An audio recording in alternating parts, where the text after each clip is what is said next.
Las 17 horas con 29 minutos, amiga, amigo, gracias por su amable y gentil sintonía. Hace 20 años Ecuador decidió dolarizar su economía en enero de 2000. ¿Cuáles han sido las ventajas y desventajas de la dolarización para nuestro país? ¿Qué consecuencias tiene el hecho de tener una economía dolarizada para la situación económica, especialmente actual en la que se desenvuelve nuestro país? ¿Y regresará el país a su propia moneda algún día?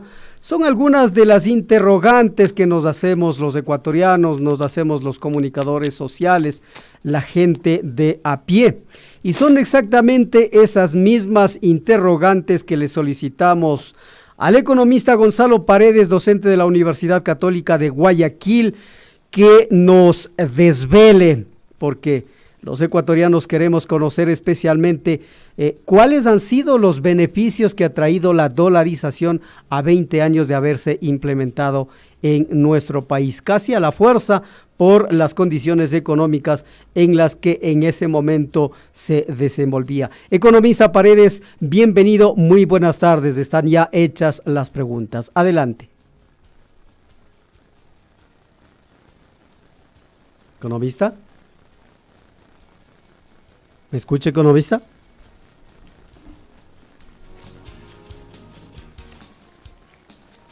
A ver, parece que no nos está escuchando el economista. Por favor, economista, ¿nos está escuchando? No nos está escuchando el economista. Bueno, vamos a hacer una pausa para entrar de lleno con esta información. Entonces, es que por favor, si es que no nos vale la vía Skype, hagámosla a través de la vía telefónica. Hacemos una pausa entonces, por favor.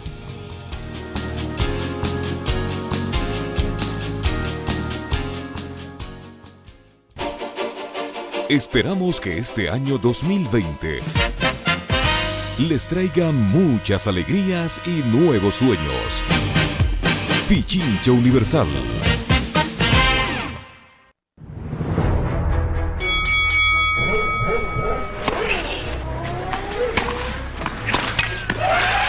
Juega tu mejor partido con Ñeque.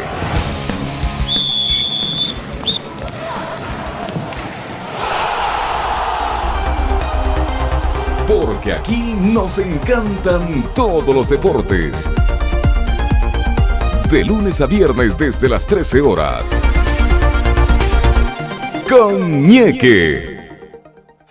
Muchas gracias a todas y todos los postulantes de los nuevos espacios de la Radio Pichincha Universal. Han participado más de 60 propuestas de programas y seleccionamos a 25. A partir del 13 de enero, nuestra casa estará llena de varios colectivos, sociales, culturales, deportivos y de participación ciudadana. Pichincha Universal, una verdadera radio pública, donde todas y todos estamos incluidos. Punto Noticias, un noticiero para usted.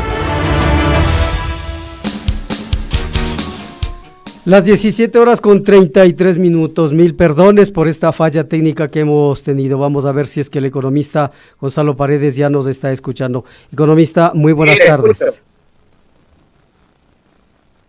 Economista. Buenas tardes, les escucho. Muy bien, gracias economista Gonzalo Paredes, docente de la Universidad Católica de Guayaquil. Economista, empezábamos esta entrevista señalando que han pasado 20 años desde que Ecuador decidió dolarizar su economía en enero del año 2000. ¿Cuáles han sido las ventajas y desventajas de la dolarización para nuestro país? ¿Qué consecuencias tiene el hecho de tener una economía dolarizada para la situación actual en la que vive el Ecuador? Estas son las primeras interrogantes que quisiéramos, por favor, economista, que usted nos desvele. Bienvenido. Adelante, por favor. Muy buenas tardes a todos los pinchanos y al país, ¿no? Agradezco por la entrevista. la respuesta de las ventajas y las desventajas de la dolarización, comencemos por las ventajas. Indiscutiblemente, una de las ventajas de la dolarización ha sido la disminución de la inflación, y casi hoy ya podemos hablar de la desaparición de un proceso inflacionario. Hace muchos años atrás ya descartamos totalmente la inflación como una variable que puede afectar a la economía, y hoy ya estamos hablando de deflación otra vez, porque en el 2017 se registró una tasa de, como se sabe decir en el periodismo, ¿no?, económico, tasa de inflación negativa, pero en realidad es deflación. En el 2017 ya registramos deflación, y hoy en el 2019, con lo que ya el INEC ha promulgado sus cifras, ya tenemos de nuevo deflación. Pero eso no es positivo para la economía de ninguna manera, economista. Un país con deflación. Hoy en el diario Expreso yo pude leer, y ahora me han pasado también unas cuantas publicaciones, de una frase que no aparece en ninguna literatura. Es tan deflación. Respeto mucho a quien lo dice, porque es el presidente del Colegio de Economistas, pero no existe ese término. Uh-huh. El término que existe es estanflación, y se refería al proceso de estancamiento con inflación. Pero ¿por qué se lo refería de esa manera? Porque simplemente nunca había existido los dos procesos juntos, inflación con estancamiento. Lo que había siempre existido desde el siglo XIX es deflación, caída de precios, con la caída de la actividad económica. ¿Qué es lo que hoy tiene Ecuador? Ecuador, como usted me hacía la pregunta, Ecuador lo que tiene ahora es caída de la actividad económica, menor liquidez, que se puede ver en la caída de la base monetaria, en el crecimiento de la base monetaria y en el crecimiento de la liquidez de la economía, que usted lo puede ver en los depósitos y en los créditos. Entonces, usted ahí tiene deflación, caída de precios, pero siempre cuando se escucha la palabra deflación, también se entiende caída de la actividad económica. Productiva, así es. Estábamos entonces, economista, con los beneficios de la dolarización, y usted decía la baja inflación que tenemos en nuestro país. ¿Por qué se da eso cuando antes nosotros, cuando teníamos nuestra moneda, el sucre, la inflación llegaba a términos bastante grandes? ¿Por qué en dolarización no se da ese fenómeno? A ver, en dolarización lo que sucede es que el Ecuador pierde su moneda nacional. Ajá. En el momento que pierde su moneda nacional, el Banco Central, el Estado, pierde su capacidad de emitir moneda. Uh-huh. ¿Ya? ¿Qué es lo que sucedió a partir de la década del final de los 70 en adelante? La última dictadura militar, la dictadura del triunvirato, provocó un gran endeudamiento sin inversión de capital, sin inversión pública. Ese gran endeudamiento provocó que el país tenga en la década del 80 una abultada deuda que, sumada a la sucretización, hacía que el endeudamiento sea un problema muy grave para el país. No hay moneda sana si la economía, si el país tiene un alto endeudamiento. Uh-huh. Si el servicio de la deuda es demasiado alto también. Entonces, esa moneda que en la década del 70 había tenido una valoración del dólar de 25 sucres por dólar toda la década del 70, desapareció a partir del principio de los 80, cuando Osvaldo Hurtado decidió hacer una gran devaluación. Entonces, la deuda era una variable, era un factor importantísimo para impulsar un proceso inflacionario. Pero hay que recordar, los que nos escuchan, y de seguro la gente más grande me va a dar la razón, de que la inflación aquí en Ecuador siempre se habló de inflación, pero nunca se habló de hiperinflación. En la década del 80, la década del 90, Ecuador tuvo inflación del 75%, 80%, y en la última, en el año 2000 tuvo 90%, que fue lo más alto, 92%. Pero nunca tuvimos hiperinflación como fue el caso de Argentina, Bolivia, Venezuela y otros países. Claro. En dolarización, al perder esa capacidad, se va al otro extremo. El problema, ya no tienes inflación alta, comienzas a tener deflación si no tienes si no tienes circulante. En Ecuador, cuando teníamos moneda, no teníamos dólares, teníamos bajas reservas, y eso, ¿qué hacía? Que provocaba devaluación y provocaba inflación. Acá, como está bajando el crecimiento de la liquidez de la economía, de la cantidad de dólares que circulan en la economía, ¿qué es lo que sucede? No tenemos inflación, pero tenemos deflación. Perfecto. Economista, ¿cuál es otra ventaja, otros beneficios que hemos podido palpar los ecuatorianos en estos 20 años de la dolarización? La estabilidad, o la segunda, que es muy notoria, que también es difícil de negarla, es la estabilidad del sistema financiero. Ahora, esa estabilidad, ¿cómo nosotros podemos, no es de todo excelente, ¿no? ¿Por qué? Porque esa estabilidad ha venido con una alta preferencia por la liquidez del sistema bancario. Tanto en sus depósitos, los depósitos están a muy corto plazo, y los créditos también están a muy corto plazo. Eso es algo que el sistema financiero no ha solucionado, a pesar de que la moneda dura, el dólar, le ha proporcionado estabilidad, le ha proporcionado expectativas a futuro, que la economía no es tan vulnerable o que no es tan fluctuante como cuando se tenía moneda propia y la moneda perdía valor año tras año.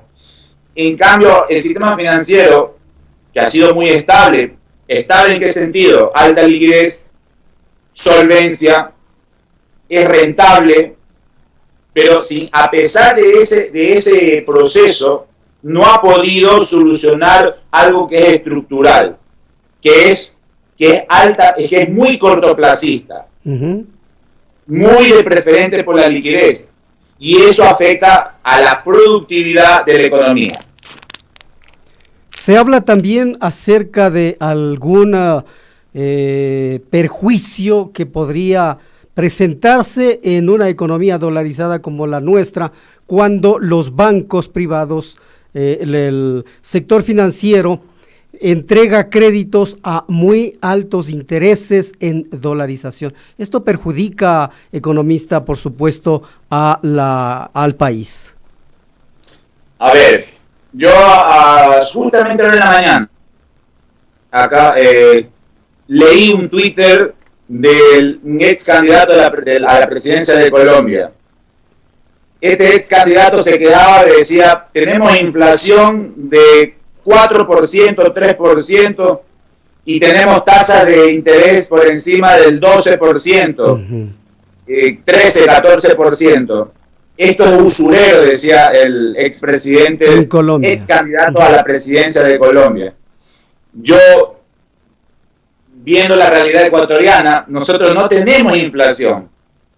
Tenemos todo lo contrario. Claro. Deflación. El Banco Central tendría que estar corrigiendo las tasas de interés. No solamente por la deflación, hablando en términos de la caída del nivel de precios. Claro. Sino tendría que estar corrigiendo las tasas de interés de los créditos. Tendría que estar corrigiendo la tasa de interés de los créditos, por sentido de que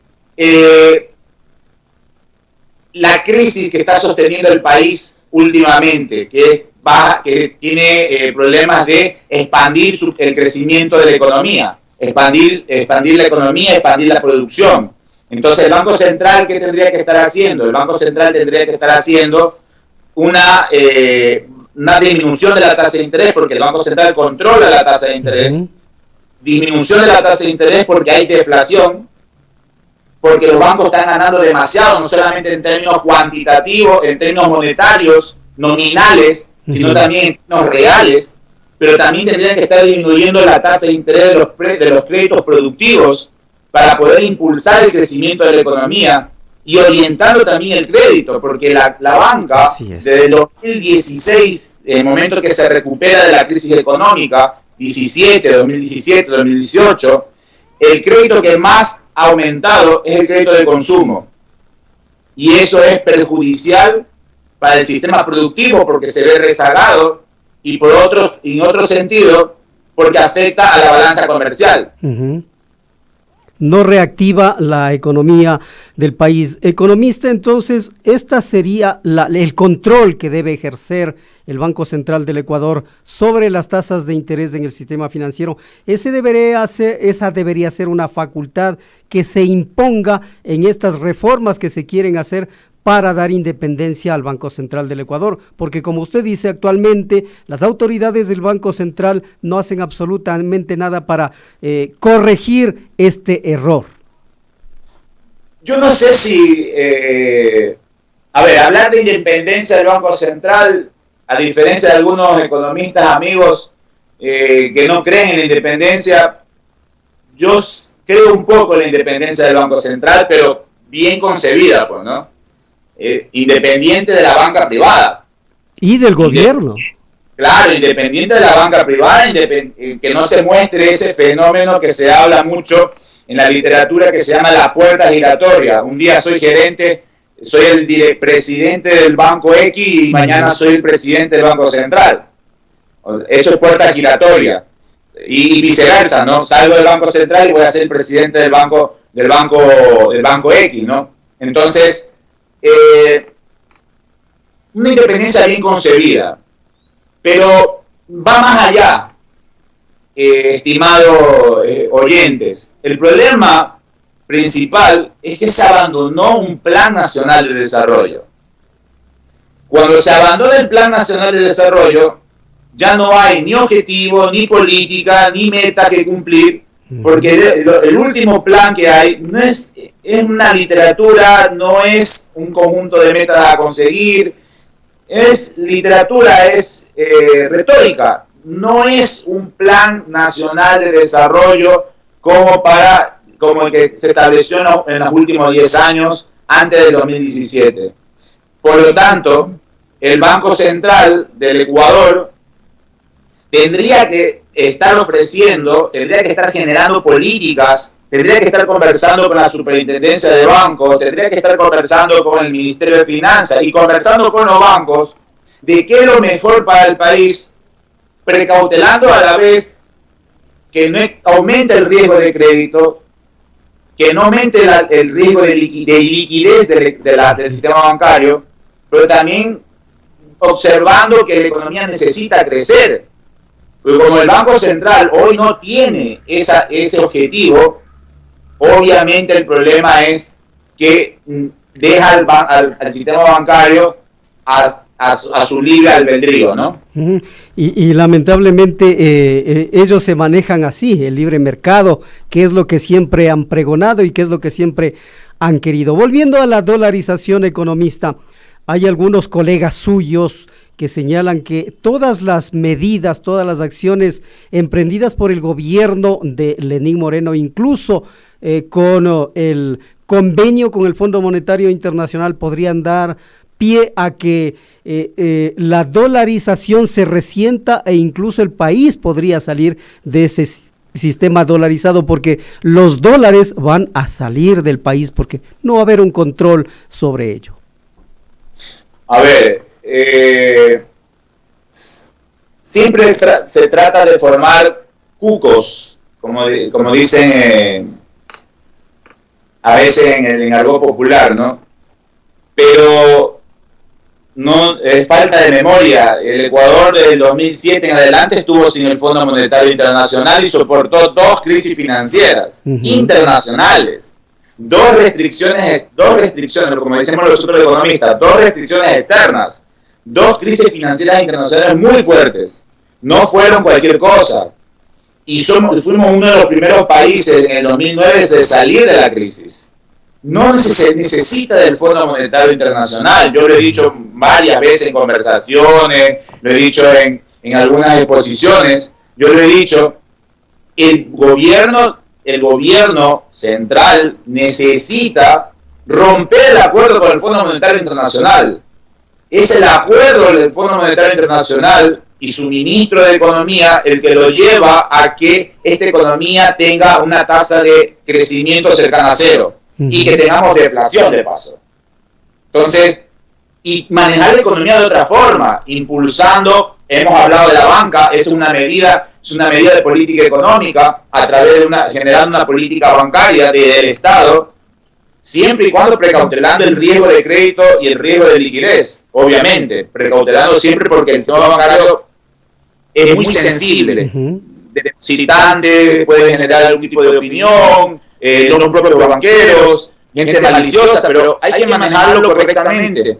Pero si disminuimos un poco solamente como una especie de recomendación, si disminuimos un poco la cuantía de créditos que se destinan al consumo y lo destinamos al sector productivo exportador, el sector productivo exportador, que tanto lo necesita. Yo he hablado con muchos exportadores, he hablado con muchos emprendimientos de que están iniciando la exportación a distintos países y me dicen, falta más crédito del sector bancario, que más apoyo tanto del sector público como del sector privado. El sector privado es muy renuente, muy conservador, pero más allá de ser conservador está destinado para el consumo. Entonces es una idea de poder salir sin FMI. Hay otras ideas claras que es obviamente, por ejemplo, creando incentivos claros para el tema exportador. O sea, el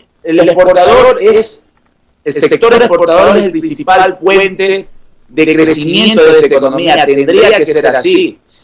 Este gobierno no se ha reunido con los exportadores. Y eso es un grave problema porque son ellos los que traen las divisas, la liquidez a la economía. Y lamentablemente las consecuencias están ahí, en la balanza de pagos que tiene nuestro país. De paso porque la balanza comercial es deficitaria. Claro, es deficitaria. Claro, porque importamos sin tener mayores exportaciones. Entonces, cuando se necesita mayor cantidad de dólares para que la banca tenga la suficiente tranquilidad de ofrecer créditos, porque si los dólares se van vía importaciones, los depósitos no van a crecer. Por ejemplo, lo que hemos observado, que los depósitos han crecido un poco más del 5%, y los créditos crecen un poco más del 9%. ¿Pero por qué crece más del 9%? La banca privada, según declaraciones de sus representantes, se ha endeudado en el exterior. Eso es declaraciones de ellos, en $1.000 millones. Entonces no es genuino y es más riesgoso endeudarse, apalancar la banca se está apalancando con recursos que lo está poniendo para el crédito y pero no lo hace con los depósitos, que sería lo más genuino. Entonces es un poco riesgoso la cuestión, pero demuestra la debilidad de la economía. La economía se va a seguir debilitando porque de paso este año 2020 va a ser un año electoral y los empresarios comienzan a tener mucha incertidumbre con respecto a la economía. La banca va a tener más incertidumbre todavía porque son los primeros que tienen miedo de todo lo que ocurre, pero obviamente el Estado tiene que formar políticas económicas claras, políticas económicas que vayan a impulsar el crecimiento económico y no paños tibios y no proyectos de ley que por ahí en medio de la asamblea generen algún tipo de incentivos medios raros que no son incentivos para crecer, sino incentivos para acrecentar cierto nivel de utilidades, ¿no? Brevemente, economista Paredes, ¿está al momento la dolarización en peligro? La dolarización actualmente no está en peligro. No está en peligro. Es un sistema económico, es un régimen monetario que está a la expensa, que está muy a la expensa de lo que sucede también afuera. Por ejemplo, hoy nos llegó un shock. Hay conflicto en Oriente Medio y el precio del petróleo comienza a subir. Es posible que un país empiece un proceso, una crisis económica fuerte, porque ese es el antecedente, una crisis económica fuerte, una recesión fuerte, y después comienza un proceso de desdolarización, que sería que no exista liquidez en la economía, teniendo un barril de petróleo de más de $60. Sería inconcebible la economía. Yo siempre he sostenido la tesis porque soy académico, porque hay que generar debate, porque nunca hay que rehuir a bosquejar la idea de qué pasaría cuál sería el camino a tomar si en caso de que nos tocara pasar a esto, ¿no? Perder el dólar o perder la dolarización. Yo siempre he bosquejado la idea de que en dolarización solamente, lo más recomendable, solamente se puede salir en medio de un auge, nunca en un proceso de recesión, porque los resultados serían catastróficos. Mire usted lo que pasó en Argentina en el 2001-2002, cómo quedó Argentina después de la convertibilidad.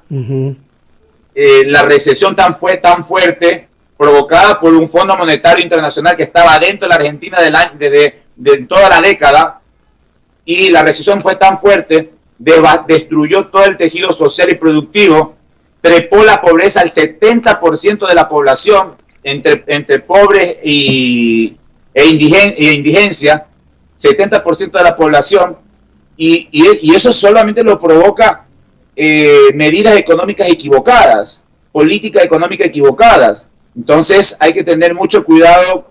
Yo creo que no está en peligro. Creo que la economía todavía tiene posibilidad de relanzar su crecimiento económico, que ha sido la gran deuda del ministro de Economía actual, tomando una economía que crece al 2.7%, 2.6%, y después la está dejando en una economía este año cerca de 0%, no sabemos la cifra real, y lo más probable es que hemos decrecido, y no sabemos el 2020, quizás sea peor, pero todavía hay la capacidad de la economía, por su nivel de infraestructura, la inversión que se realizó en años anteriores muy fuerte, le permite estar arriba, le permite relanzar el crecimiento económico, pero hay que salir del camino que estamos y tomar otro. Perfecto. Muchísimas gracias al economista Gonzalo Paredes, docente de la Universidad Católica de Guayaquil, con quien hemos repasado sobre la dolarización, los 20 años de dolarización, los beneficios y también los perjuicios que ha tenido para el país. Muchísimas gracias, economista Paredes. Gracias a ustedes y saludos a todos los pinchinchanos. Muchísimas gracias. Son ya las 17:57, amigas, amigos. Despedimos acá la tercera emisión de Punto Noticias. Nos estaremos escuchando el día de mañana. Que tengan una muy buena tarde. Hasta luego.